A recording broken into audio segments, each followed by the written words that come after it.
राज्यात कृषी पणन आणि नाफेडमध्ये महाघोटाळा, मनसेचा थेट आरोप. राज्यात शेतकऱ्यांच्या शेतमालाला हमीभाव देण्यासाठी सरकारने कृषी पणन व नाफेड मार्फत खरेदी केंद्र सुरू करण्याचा निर्णय घेतल्यानंतर खरेदी केंद्र सुरू करण्यासाठी अनेक कंपन्यांमार्फत प्रस्ताव मागवले. तसेच सुरुवातीला 3 कोटींची अट देखील घातली. मात्र ही अट काही काळानंतर शिथिल करण्यात आली व ज्या कंपनीचे 300 सभासद आहेत अशा कंपन्यांना प्रस्ताव सादर करण्यास सांगितले.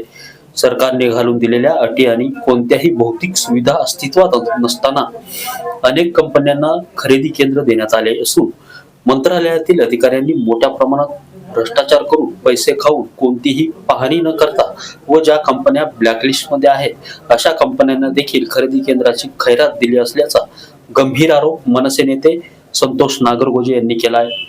हा सर्व भ्रष्टाचार करणाऱ्या अधिकाऱ्यांवर कारवाई करण्यात यावी यासाठी लवकरच मुख्यमंत्र्यांना भेटणार असल्याचे सांगत जर अशा अधिकाऱ्यावर कारवाई नाही झाली तर मनसे स्टाईल खळखट्याक आंदोलन करण्याचा इशारा देखील यावेळी मनसेच्या वतीने देण्यात आला आहे. यावर्षी सोयाबीनचे, मुगाचे, उडदाचे भाव कमी होते, त्यामुळं शासनानं निर्णय घेतला खरेदी करण्याचा, शासकीय खरेदी केंद्र चालू करण्याचा. परंतु शासकीय खरेदी केंद्र चालू करत असताना जे निकष त्यांनी ज्यांना खरेदी केंद्र वाटप करायचे FPC फार्मर प्रोड्युसर कंपन्यांना त्या संदर्भात जे निकष लावले होते त्या निकषामध्ये ज्यांच्याकडं 3 वर्षात 3 कोटीची ज्यांची उलाढाल झालेली आहे अशा FPCंना म्हणजे फार्मर प्रोड्युसर कंपन्यांना मंजुरी देण्यात यावी.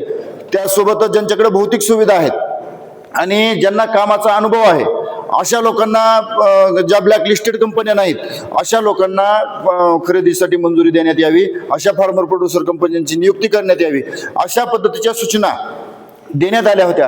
परंतु या कुठल्याच निकषाचं पालन केलं गेलं नाही. कृषी पणन मंडळानं जे प्रस्ताव स्वीकारले ते बोगस प्रस्ताव स्वीकारले. 3 कोटीची अट असताना ज्यांच्याकडे ऑडिट रिपोर्ट नाहीत, ज्यांचा खोटा टर्नओव्हर त्यांनी दाखल केलेला आहे अशा लोकांचे प्रस्ताव मंजूर झाले. ज्यांचा कामाचा कसल्याही प्रकारचा ज्यांना अनुभव नाही किंवा ज्यांच्याकडे कसल्याही प्रकारच्या भौतिक सुविधा नाहीत, ज्या कंपन्या ब्लॅकलिस्टेड आहेत अशा लोकांचे प्रस्ताव मंजूर करण्यात आले. आणि हा भ्रष्टाचार, वशिलेबाजी आणि भ्रष्टाचार, पैशाच्या आर्थिक उलाढालीमुळे हे सगळं केलेलं आहे. आणि म्हणून यांची चौकशी झाली पाहिजे आणि जे खोटे लोक आहेत, ज्या खोट्या FPCंना खरेदी केंद्र मंजूर करण्यात आलेले आहेत ते तात्काळ बंद करण्यात यावेत. अन्यथा महाराष्ट्र नवनिर्माण सेना त्यांचे खरेदी केंद्र चालू देणार नाही आणि जे संबंधित दोषी अधिकारी आहेत त्यांच्या सुद्धा कार्यालयात खळखट्याक आंदोलन महाराष्ट्र नवनिर्माण मनसे केल्याशिवाय राहणार नाही. जवळपास माझं तर असं म्हणणं की 60% कंपन्या जेवढ्या सुरुवातीच्या टप्प्यामध्ये मंजूर झाल्या त्याच्यातल्या 60% कंपन्या या बोगस आहेत. बोगस म्हणजे ज्यांच्याकडे सुविधा उपलब्ध नाहीत किंवा ज्यांनी 3 कोटीचा त्यांचा टर्नओव्हर नाही अशा 60% कंपन्या आहेत. त्याची यादी मी आज जवळपास लातूर जिल्ह्यातल्या 12 कंपन्याची यादी मी दिली आहे. लवकरच सगळ्या कंपन्याची यादी आहे. माझ्याकडे जालन्याच्या कंपन्याची यादी आहे, बीडच्या कंपन्याची यादी आहे. ज्यांनी हा भ्रष्टाचार केलाय त्या संदर्भात मी नाफेड आणि मुख्यमंत्र्यांकडे जाऊन तक्रार करणार आहे. त्यांची चौकशी झालीच पाहिजे. नितीन बनसोडे, एकमत डिजिटल, लातूर.